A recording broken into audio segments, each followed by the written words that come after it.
Hey, this is Kevin David Rail, Chief Fitness Advisor for Wild Warrior Nutrition. First of all, please like and share our videos and subscribe to our page. Secondly, let's talk about how to start your fitness resolutions, and let's talk about how to stay on track with your fitness resolutions if you're watching this video 1 or 2 or 3 months down the road from the turn of the year. Doesn't matter, they apply at all times. First things first, what you need to do is set realistic and specific goals. So when December 20th rolls around every year and you say, ooh, you know what, I think I should start making some New Year's resolutions, and you say, I'm gonna start working out on January 1st. Okay, that's fine. That's a good idea on paper, but in the big picture, is it committed to memory in a way that you are going to be able to enact it? Okay, so just saying I wanna work out starting January 1st is very vague. Now, you should get very specific. I am going to work out 3 times a week at 6 a.m. in the morning at Joe's gym down the street for 60 minutes. That's very specific. And you can even go as far as saying Monday, Wednesday, and Friday. Actually, I would highly suggest to do that. So one of the reasons we fail is because we just throw a statement out there and we don't have it situated in a way that is very specific and very realistic. Now, saying I want to lose 50 pounds starting on January 1st, that's unrealistic. It can be done, but just throwing it out there and not having a game plan to get there is not going to be able to get you to that point you want to get to. So you need to be specific and you need to be realistic. It'd be better to say, starting on January 1st, I'm going to exercise 6 days a week, 6 a.m. in the morning for 60 minutes at Joe's gym.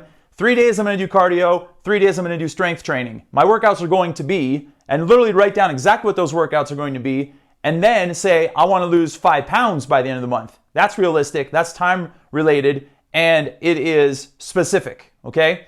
So that's one thing you need to do right there, and that's going to help you stay on track with your resolutions. Secondly, create powerful motivators. When you just get up in the morning and go through life without having any motivation, it's really hard. It's a struggle. Everything we do revolves around motivation. You going to work in the morning, you're motivated to do it. You're motivated to make money. You're motivated to live comfortably. You're motivated to have a nice car that's not going to break down on the highway like I used to have all the time when I was growing up, when I was 16 to 20 some years old. You have to have key motivators. And I can't tell you what those key motivators are. Only you can. You have to decide what is going to make me get up a half hour earlier in the morning to get a 30-minute workout in before work. What is going to make me eat healthy and eat clean? What is going to make me prevent myself from eating late at night and boozing it up at the bar on Friday and Saturday nights every single weekend? A key motivator can be maybe you had health issues in the past that made you feel very sluggish, very weak, couch-ridden or something like that, where you're immobile. And you could say, the weekend is rolling around, I'm invited to this party at 10 o'clock up on Main Street, and I don't want to eat and drink horribly because I know how bad it makes me feel the next day, and my work performance goes down, and I am incapable of playing with my kids because I'm so out of shape and all these other things. You have to come up with some key motivators that are going to keep you on track. They're going to get you out of bed in the morning. They're going to help you bypass all the junk food late at night, the late night drinking, and all the other bad habits that can slow you down from making your goals, okay? So think hard about that and come up with some key motivators. That's going to keep you on track.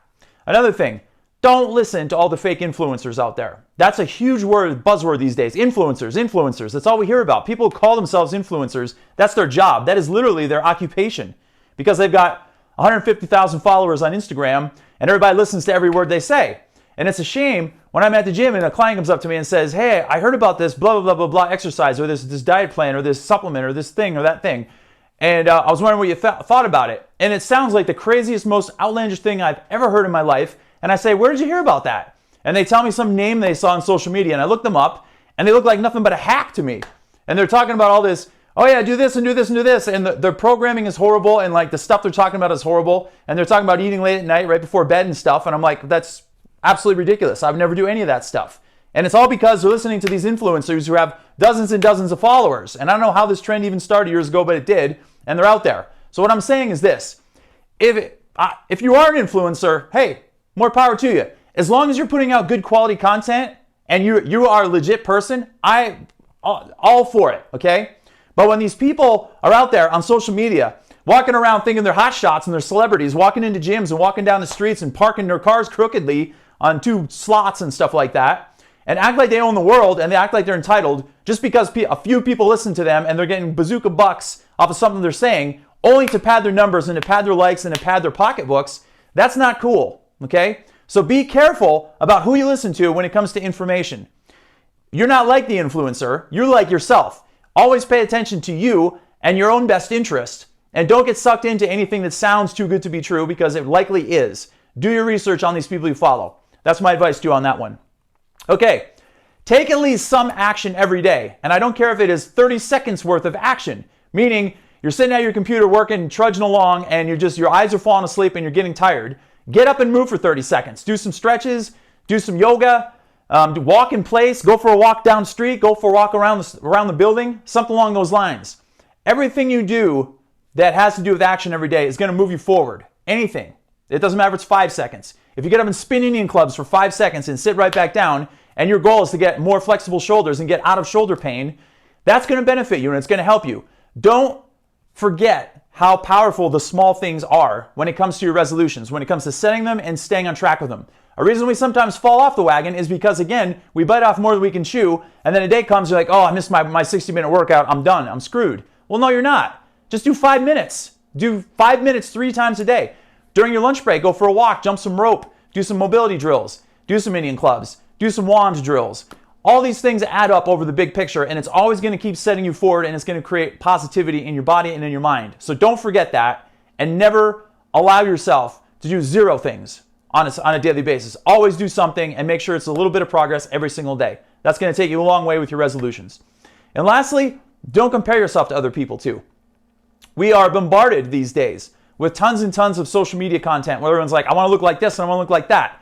But a lot of those things you see are fake, and they're just not realistic. These people make themselves look to be better than they are and great and all these other things, and we get attached to it. And we're like, well, I want to look just like that guy, and look how ripped he is, look how huge he is and everything else. And I'm not going to mention names, but this very prominent character that's hugely known on social media just came out recently as a fraud, and he was using steroids the whole time when he was trying to promote this product line. And all of a sudden, he lost face with tons and tons of people. And he never lost face with me because I never bought into his crap to start with, because he always looked like a fraud to me and he looked fake.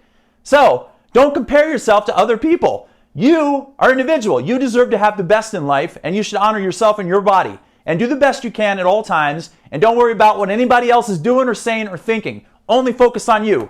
Take the small steps and take the right angles of action to get to where you want to get to. All right? Just do that for me. So that's all I have for now. This is Kevin David Rail, Chief Fitness Advisor for Wild Warrior Nutrition. Make sure to like and share our videos, subscribe to our page, and let me know if you have any questions or comments. Until next time.